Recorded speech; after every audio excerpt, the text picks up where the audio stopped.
Boa tarde. Oi, vocês estão escutando? Boa tarde a todos. Muito obrigado pela apresentação. É um prazer estar aqui com vocês. O que parece ser uma pergunta, quero que seja uma pergunta anterior. A escola dos anos 2020 não existe. O que quero fazer é perguntar se vai existir a escola em 2020. Essa é uma pergunta que muitos estão fazendo. É uma pergunta que começa a ser um sonho para alguns, um pesadelo para outros. Quero que esta apresentação comece por perguntar se a escola vai existir em 2020, ou talvez um pouco mais tarde, ou se vai desaparecer. E o que nós podemos fazer a respeito das nossas escolas. Primeiro, quero perguntar a todos, quantos de vocês conhecem Salman Khan? Levante a mão. Salman Khan, quem conhece, levante a mão. Muito pouca gente, provavelmente menos de 5%. Salman Khan é o primeiro das nossas personagens. Salman Khan é hoje o educador mais maciço do mundo. É o símbolo da educação que muitos vêm vindo. Salman Khan foi nomeado como uma das 100 personagens mais importantes pela revista Time no ano 2012. Ele começou em um sótão em sua casa, um porão. Engenheiro, ele tinha um primo nos Estados Unidos, precisava se preparar para um exame e como estava à distância, ele gravou uma aula e mandou na YouTube para que as famílias pudessem ver. A gente viu, começou a comentar, e ele começou a sentir mais otimista. E mais vídeos e foi cada vez mais visto. Hoje, Khan é um verdadeiro empório educativo. Se chama Academia Khan, que transmite vídeos que cobrem todo o currículo. Quase não pode ir à escola, ver os vídeos para substituir as escolas. E algumas matérias universitárias têm mais de 220 milhões de visitas, pessoas permanentemente vindo. Essas pessoas chegam à sua casa. É um fenômeno global de educação à distância. O outro personagem que está revolucionando o mundo da educação vem da Índia. Chama-se Suwata Mitra. Ele acabou de ganhar o prêmio TED, que é um prêmio de grande prestígio, que se dá a figuras do mundo inteiro. Esse ano foi dado a ele, um educador. Ele começou a fazer, alguns anos atrás, uma experiência que chamou um buraco na parede, que nas aldeias pobres da Índia colocar um computador, e mais nada, nenhuma instrução, nem sem dizer nada. E a interação dos meninos com o computador. E muito pouco tempo, os meninos, que em áreas muito pobres da Índia, aprendiam a controlar, usar efetivamente montes de ferramentas no computadores. E havia muitas experiências sem medir da docente. Foi a Itália para ensinar inglês. E sentava os alunos e dizia, eu tenho um computador, tenho exercícios, tchau, eu vou embora. E dava essa atividade para passar um tempo.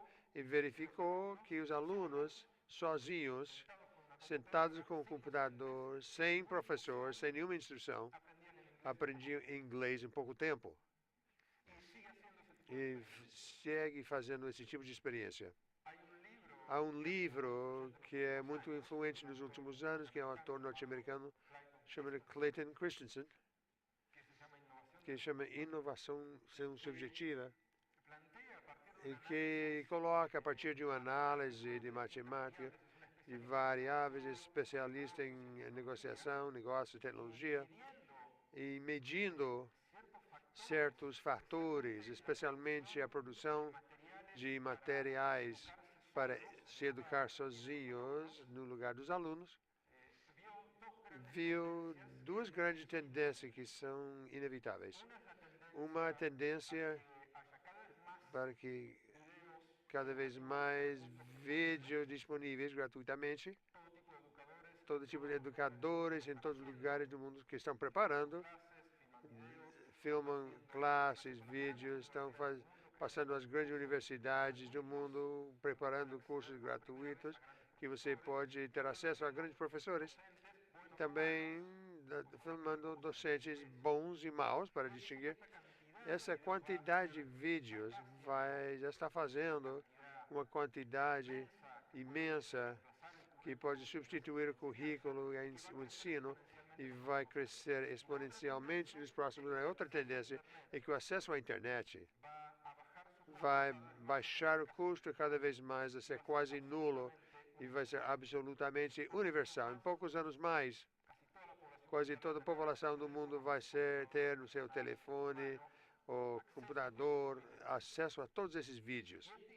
Ele prediz nesse livro que no ano 2019, nos Estados Unidos, nas escolas secundárias, 50% dos alunos vai aprender fora da escola, consumindo conteúdos à distância, online, e que no ano 2024 as escolas terminarão e vão ser substituídas diretamente por uma forma personalizada de aprendizagem online, que 80% da aprendizagem vai ocorrer fora das escolas.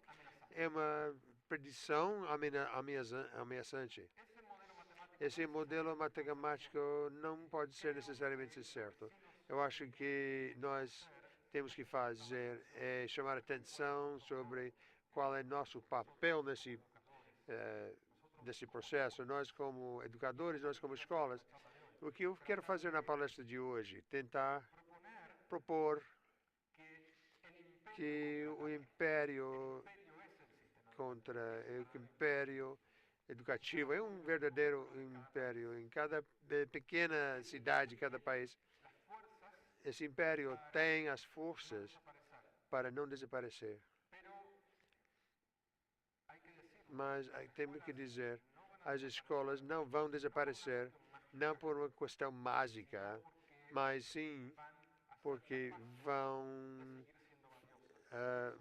fazer paz e vão continuar sendo úteis. Nós vamos tentar fazer isso na próxima meia hora, tentando repensar caminhos para que o império contraque. Eu vou propor 4 grandes caminhos. Quatro grandes mudanças do paradigma educativo. Primeiro, passar da solidão pedagógica para construtivismo em rede. Segundo, é passar todo o programa a todos os alunos. Terceiro, passar da gestão, o controle ou a flutuação à questão baseada em segurar o timão pedagógico. Escola, deixar de pensar na escola como um pesadelo, que muitos dos nossos professores dizem ir à escola se vive como um mal-estar. A paixão pelo ensino é o caminho que nós vamos ver. Vamos começar com o grande primeiro, a solidão pedagógica, o construtivismo em rede. O que quero fazer primeiro é propor 2 imagens. As escolas, as salas de aula, são muito solitários para os professores, estão sozinhos muito tempo em frente dos alunos. Mas as aulas estão mudando. As salas, não é por acaso que vocês viram as mesmas fotos várias vezes. Isso mostra que estamos numa mudança muito transcendente em nossos paradigmas educativos, porque começamos falando dos modelos tradicionais. Eu sei o modelo tradicional e olhem as caras das pessoas, os olhos. Essa é uma escola tradicional, ordenada, escola baseada no livro, que estão em todos os bancos, a escola dos meninos que assistem. Não poderia imaginar o docente presente é uma escola ritualista, memorística, disciplinada. Essa escola, essa sala de aula é um organismo morto. É um organismo morto porque não há criatividade na infância, não há capacidade e liberdade de expressão. É um organismo automatizado. mas um organismo morto que sustenta um sistema como esta sala de aula, há milhares hoje fazendo a mesma coisa hoje. Por isso, o sistema estabeleceu a norma, ritual, a rotina, a obrigação, um sistema que funciona, ou funcionava. Organismo morto, sistema vivo. As salas de aula hoje são bem diferentes. E muitas vezes vemos os meninos sentadinhos nos bancos, ou fazemos quem se senta. Temos muito tempo como professores tentando organizar a aula. Muito tempo tentando encontrar como fazer com que os alunos nos prestem atenção. Mas são cenas de liberdades e sorrisos que estão presentes. São salas em que muitas vezes tem tanta desordem, não podem encontrar o mínimo ritmo que o conhecimento, a construção do conhecimento que requer. Quero fazer uma pergunta para vocês. Se tivessem que eleger obrigatoriamente uma das duas salas de aula, qual você escolheria? Levante a mão, escolheriam esta sala, a sala sem controle, descontrole. E quantos escolheriam, se tivesse que escolher uma ou outra, quantos prefeririam a anterior? Os que levantaram a mão e voltaram. Uma pergunta de dano. Quero fazer mais uma pergunta para vocês. Quantos de vocês queriam que não fizesse essa pergunta e perguntasse, em vez disso, se quisesse escolher outro modelo? Quantos escolheriam outro modelo de sala sem ter uma dessas duas? Bem, a grande maioria, se não todos. Isto é o que acho o primeiro caminho, o caminho de pensar numa sala de aula diferente, e vocês estão aqui formando parte do sistema UNO, que é o caminho de construir redes e sair da solidão pedagógica, um caminho que hoje podemos lembrar muito mais fácil do que no passado. Temos ferramentas, temos todo tipo de lugares, espaços educativos para alimentar nossas aulas, como nunca antes tivemos. São alguns aqui, os grandes sites de conteúdo audiovisual para aula, para dar classe. É fascinante. Estive trabalhando exclusivamente nos conteúdos dos vídeos educativos para entender como usá-los na sala de aula e descobri que os materiais disponíveis hoje gratuitos podem caminhar nosso ensino. Já vi as aulas. Só basta usar alguns exemplos. Este é Henry Leining, é um professor, como você vê, um dos melhores professores de física que vocês poderiam conhecer. Eu convido a que vocês conheçam esse professor de física. Devem ir às aulas dele. Ele diz que é impossível que uma classe de física seja chata. E ele quer nos mostrar como conseguir que qualquer aula de física seria fascinante. Ninguém quer perder a aula. É um músico que fez um vídeo, vídeo hotel, que dura 20 minutos. Você pode ir às lágrimas e nos mudar em termos da relação com a música clássica, Benjamin Sanger. E só de ver esse vídeo, que já foi passado nas escolas, os alunos sentem um desejo de começar a escutar música clássica. Nós temos do nosso lado ferramentas que nunca antes tínhamos. Professores inspiradores que podem colocar-se dentro da nossa aula para nos acompanhar. Não estamos mais sozinhos. Primeira mensagem. Segunda mensagem, segundo caminho, é uma fórmula, que eu vou propor uma fórmula, que vai passar de todo o programa a todos os alunos.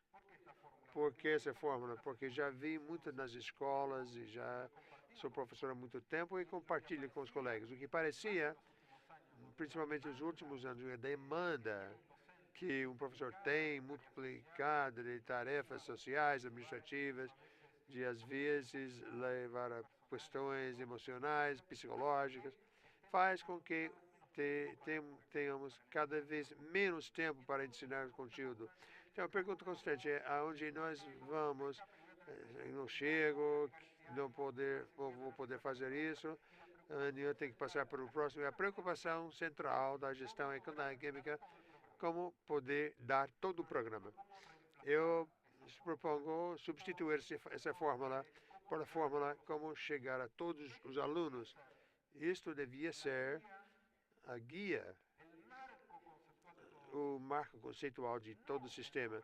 Não o programa, mas sim cada aluno, porque os alunos estão nos desafiando, uma grande diversidade. Nosso trabalho é descobrir como chegar ao coração de cada um, como abrir um mundo de conhecimento a cada aluno. E são viagens diferentes, segredos completos. E nosso trabalho é descobrir essas viagens. Então, a conversa com outros colegas, como você fez com ele? O que podemos fazer com ele juntos para chegar a cada aluno a tudo que temos na nossa responsabilidade? Isso implica passar simbolicamente para o oceano. Nós há muito tempo estamos na nossa formação dentro de uma peceira, um lugar de aula, um lugar protegido por rotinas, por obrigação dos alunos de fazer o que nós dizemos, por rituais, por horários, pelo programa. Em vez de segurança, um ambiente fechado em que o mundo exterior não entrava. Olhávamos o oceano como de fora. O problema é que esse oceano não chegou para nós, o oceano de conhecimento, da quantidade, dispersão, de fontes de informação que existem e que continuam multiplicando-se cada dia e o dia, que nossos alunos cada dia é mais complexo. São abismos, nossos alunos. Cada um deles está enfrentando diferentes realidades, perdidos na tela da televisão, dispersos, muitos deles, a maioria estão parados em frente da tela sem ter capacidade de responder, nem sentir o que estão consumindo todos os dias. Alunos de primária na América Latina, quase 50% vem mais de 4 horas de televisão por dia. Mais do que a metade faz os deveres de casa vendo televisão. Mais de metade janta com a família vendo televisão. Tem havido uma substituição da composição da ordem familiar pelas telas. Isto fez com que nossos alunos estejam navegando no oceano de imagens que não podem processar. Imagens que não podem processar. Alguns deles não só navegam em imagens, mas também em vias reais que não podem processar. Eu creio que nosso trabalho, nosso segundo caminho, é O nosso trabalho, o nosso segundo caminho, entrar no oceano com eles, não ficar na nossa peixeira pedagógica. Eu quero dar só um exemplo bem concreto de um pedagogo inglês, que eu gosto muito dele. O nome dele é Karen Egan. Depois eu posso passar todos os nomes para vocês.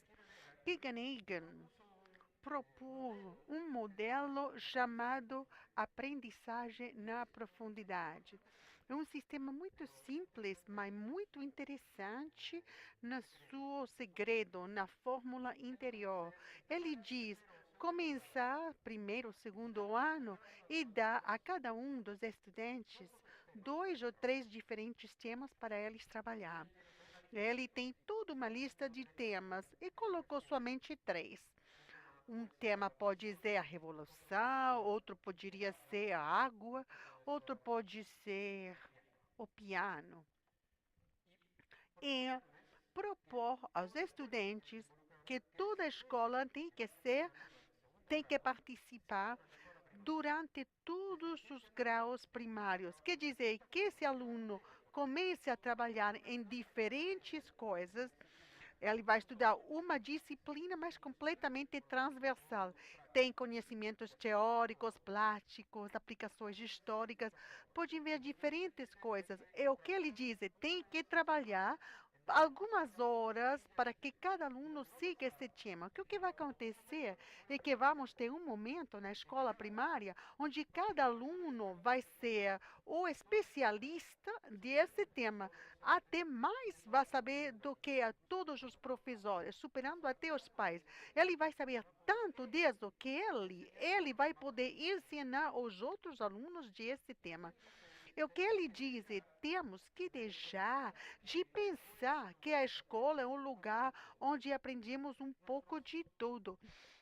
Os nossos programas são tão grandes que o que fazemos é ver e sentir o conhecimento de uma maneira muito superficial. Nos levam da mão por muitos temas que talvez podíamos entender alguma coisa, mas porque são tantos os temas que nunca sentimos o relacionamento, a experiência da profundidade do conhecimento. Mas ele propõe que essa metodologia não leva a um aluno ser um especialista em todos os sentidos de água ou piano, por exemplo, solamente chega a experimentar, a entrar no conhecimento, experimentar um relacionamento pessoal com o conhecimento. E que esse relacionamento você não vai perder na vida inteira. Encontrar valor e sentido na aprendizagem.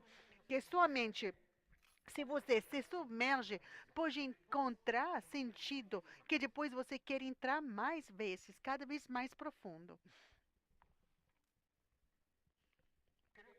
Eu acho que o desafio dessa ideia de aprendizagem de profundidade é atingir, domesticar o que eu acho que é a coisa mais valiosa de tudo do século XXI, que dizer saber como inspirar os alunos. Essa é a coisa que a gente tem que aprender mais do que nenhuma outra coisa. É saber, não é mágia, é perguntar a cada professor como que você fez que um aluno, qual, como, muda? Muda o seu relacionamento com a paixão, com o interesse, com o desejo de ler, de tirar livros para casa. Como é que você fez? Esse é um saber que pode ser construído e discutido. É a nossa principal ferramenta para cumprir com a missão de tocar todos os alunos, não todo o programa. O terceiro caminho e para a gestão, para vocês, diretores, a maior parte de vocês, é passar da ideia de controle, de dominar a escola, ou da ideia de flotação, de simplesmente ser uma agente inercial da escola, até controle no sentido pedagógico, pegar o controle pedagógico das escolas, conduzir a navio das escolas. As escolas são cada vez mais difíceis. Veja nessa imagem, essa é uma escola tradicional de hoje. Lá vocês podem ver sujeitos com as suas vidas, com problemas. O que está pensando cada um deles? Cada um está em um lugar diferente. Os professores, os alunos, os pais, parece ser o primeiro dia de aula de uma escola tal. Como controlar pedagogicamente o que acontece nas cabeças deles, nas vidas deles, muitos deles em situações de crises emocionais, de problemas que nem sabemos como entendê-los.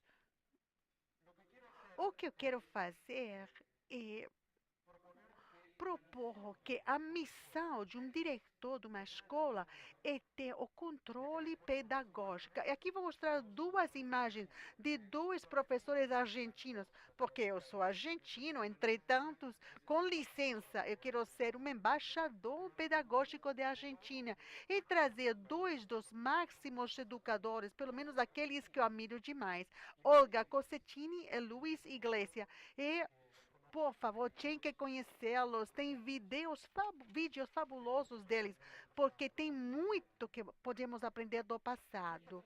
E essas pessoas, esses diretores de escolas, inspiram pensando que é possível pegar o controle pedagógico. Eu gostaria de dar um exemplo do que isso quer dizer, um exemplo bem concreto. As pesquisas têm mostrado há já muitos anos, de uma maneira incrível, que as nossas representações como professores têm efeitos sobre eles. Tem efeitos, o efeito Pigmalion, no sentido de que a nossa imagem dos alunos, consciente ou inconsciente, traduz o que eles sentem e o que eles atingem. Por isso, as nossas expectativas dos alunos são uma parte muito importante do processo de ensinar. Um líder pedagógico, um diretor de escola que tem um controle, pode ter um termômetro, que na escola dele ou dela, nenhum professor diga frente a outros professores que têm estudantes que não são capazes. Frases que circulam constantemente nas escolas, sobretudo nas escolas secundárias. Frases, esse aí não tem cabeça, não pode, não é capaz, não dá. Oh, eu espero que ele faça outra coisa. Esse tipo de ideia tem que ser completamente eliminada do sistema educativo. Nossa primeira função como líder é eliminar essa ideia. Não pode ser que um professor diga para outro professor um comentário tipo esse. Isso tem que sair da sua conceptualização. Esse é um parâmetro se estamos fazendo a liderança pedagógica ou não. O líder pedagógico é aquele que atinge a fazer da escola uma missão de inclusão. Eu vou falar uma história bem breve. Na Argentina, há alguns anos, nasceram as orquestras juvenis. Aí o maestro Abreu, em Venezuela, começou um movimento maravilhoso para toda a América Latina. Na Argentina, temos um grande músico chamado Cláudio Spectrum, que começou com o processo das orquestras de jovens. Ele visitava, frequentava as escolas, e ele era recebido pelo diretor, a diretora da escola, e escolas em setores de bem poucos recursos, pobres. E o diretor, quando ele chegava, dizia: ai, tem uma pessoa perfeita para você. Ele dizia: não, não, eu não quero esse, não sei nem que é, mas quero o pior de todos, aquele que dá mais problema, aquele que não quer nem ver a escola, me dê esse. Ele começava com essas crianças, com aqueles que não tinham nem sequer a ordem de fazer as rotinas da escola. Esse era seu princípio pedagógico. O que ele fez? Fez orquestras de jovens, orquestras de criança, onde os alunos passam horas e horas estudando música. Essas crianças, esses meninos excluídos pedagogicamente da escola. E o que ele fez? Dar paixão a uma coisa que parecia impossível, amor pela música clássica, a disciplina, aprender o violão. Com de- Para isso você precisa de muitas horas. Nesses contextos onde os estudantes estão dispersos, poder fazer isso.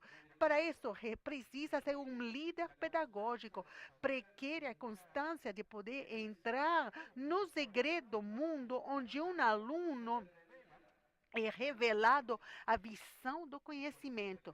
E quando essa visão é revelada, não vá mais embora. Isso é o que os líderes pedagógicos podem fazer. E o último caminho que eu gostaria de explicar é a escola vista como um pesadelo, como um sonho que tem que acabar o mais cedo possível. Quando eu falava de o princípio do final das escolas, muitos professores, quando eu falo isso, perguntam a outros se, se já começou a preparar-se para a aposentadoria. Porque se esse é o final, é melhor ter tudo já pronto para me aposentar o mais rápido possível. Isso acontece muito. Eu tenho feito muitas entrevistas com muitos professores e encontrei muitos casos onde o domingo à noite eles ficam tristes, muito tristes no corpo. E não querem que a segunda chegar, não querem chegar ao momento de estar com as aulas, porque as aulas agora são lugares de tensão, de fracasso até para eles mesmos. E isso eu acho que é o maior trabalho que temos como diretores. Como convertir essa sensação de não querer dictar aula em um processo de reversão, onde a paixão pedagógica e a paixão, como recuperar a paixão por ensinar. E quero eh, mostrar três inspirações bem breves. Uma delas que vem da Finlândia, essa é uma aula de classe em Finlândia. Eu já estive em grande sucesso mundial, conheci Finlândia. A coisa mais interessante é que foi o país com melhor resultado de qualidade e quantidade do mundo inteiro. Não através das formas propostas, as formas de mercado do pago por resultado, da concorrência, os exames padronizados, da concorrência entre professores, do timor à instabilidade no mundo do trabalho, das escolas como gerências particulares, de uma concepção de pressão por aprendizagem. Finlândia não tem nada disso. Um sistema completamente público, 98% dos alunos vão às escolas públicas, todas são bem parecidas e todas podem obter resultados de alta qualidade. Por que o segredo? Como é que a Finlândia pode atingir? O segredo é a pedagogia, não só as fórmulas de mercados, é a pedagogia mesma. Há 20 ou 30 anos que a Finlândia trabalha sistematicamente com a formação de uma pedagogia que pode se adaptar a ensinar pessoalmente os grupos de alunos. Quer dizer, Finlândia trabalhou 30 anos para perfeccionar a sua pedagogia e, graças à pedagogia, ganhou o combate mundial pela educação. Essa é a grande ensinança que a Finlândia tem para compartilhar com a gente. A segunda inspiração é um exemplo bem concreto, é uma sugestão. Vo- Como líderes das suas escolas, vocês deveriam trabalhar com os seus professores em gravar as aulas, em ver desde a perspectiva dos estudantes mesmo. Coloque-se nos sapatos do estudante. Hoje temos facilidade tecnológica, pode usar um telefone celular para filmar uma classe. Não há experiência mais transformadora em termos pedagógicos que sentar-se com outra pessoa, pode ser um colega professor, pode ser um diretor, um assessor pedagógico, o que seja, somente para ver a sua própria aula. E o exercício, e você mesma começa a refletir: por que eu faço isso? Por que me paro assim? Por que falo assim? Com quem não estou falando? Quer dizer, o exercício começa com você mesmo. Eu posso garantir que é um exercício que é bem feito, preciso, não é uma coisa mágica, mas bem feito é um exercício que vai levar à revisão das pedagogias utilizadas. E com o tempo, é um exercício que pode nos fazer entender por que os nossos alunos não querem ir para a classe e por que os nossos professores não querem ensinar. É o mesmo problema.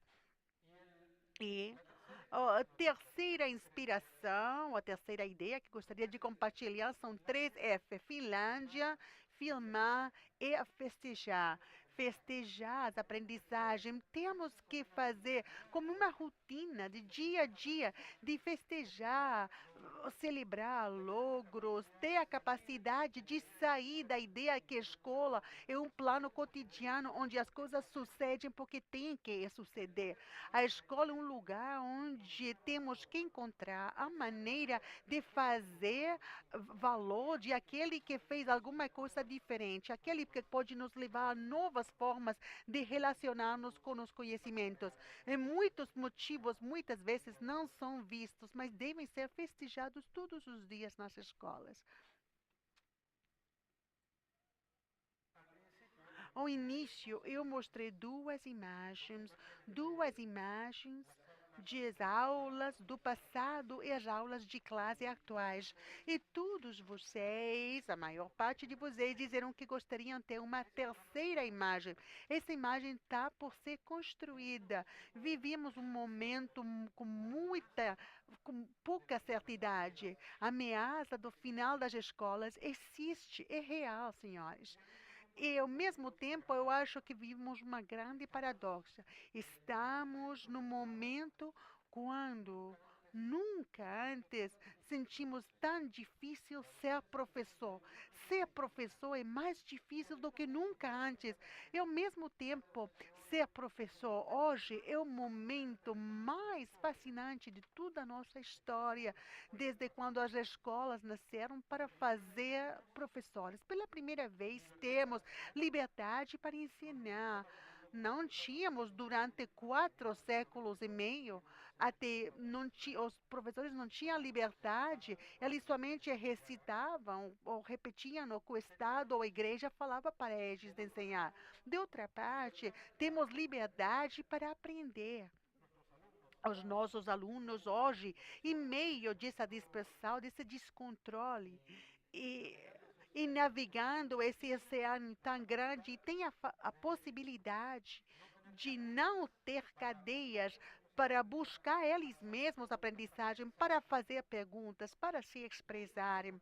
E essa é uma coisa que o sistema educativo nunca antes tive. Em terceiro lugar, temos uma fonte sem final de recursos através da internet e as novas tecnologias. Então, paradoxicamente, estamos no momento mais difícil e o momento mais interessante de toda a história. Esses 4 caminhos que eu apresentei é somente como uma combater a ideia que as escolas podem acabar, o caminho do construtivismo em rede, o caminho de inspirar os nossos alunos, de ter como missão chegar a todos os alunos e não todo o programa. O caminho da liderança como conduzir um navio de inclusão educativa. É o caminho da paixão pedagógica dos nossos professores.